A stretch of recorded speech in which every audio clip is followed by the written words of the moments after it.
Hyderabad regency college of culinary arts and hotel management కాలేజీలో colourful festival ఆకట్టుకుంటుంది.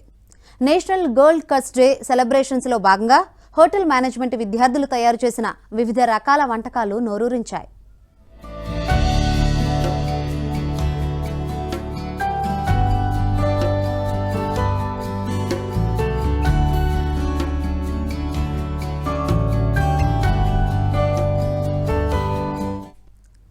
Cold and cuts food festival కు ITC Kohinoor executive chef Amar Jamal, Telangana spice kitchen corporator chef Rizwan Abdul, Sheraton hotel executive Benjamin ముఖ్య అతిథులుగా హాజరై రకరకాల వంటకాలను taste చేశారు.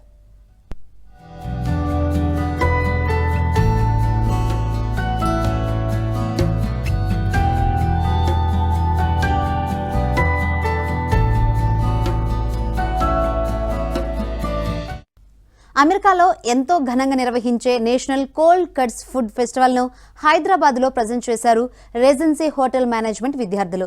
ఫైనల్ ఇయర్ చదువుతున్న culinary and hotel management students కు తమ ప్రాక్టికల్ నాలెడ్జ్ లో భాగంగా ఇలాంటి ఇన్నోవేటివ్ నాలెడ్జ్ పెంపొందించే ఫుడ్ ఐటమ్స్ ను తయారు చేసి ఫుడ్ ఫెస్టివల్ లో ప్రదర్శించారని కాలేజీ ప్రిన్సిపల్ రమేష్ రెడ్డి తెలిపారు. ఇది ఫ్యూచర్ లో ఎంతో ఉపయోగపడుతుందన్నారు.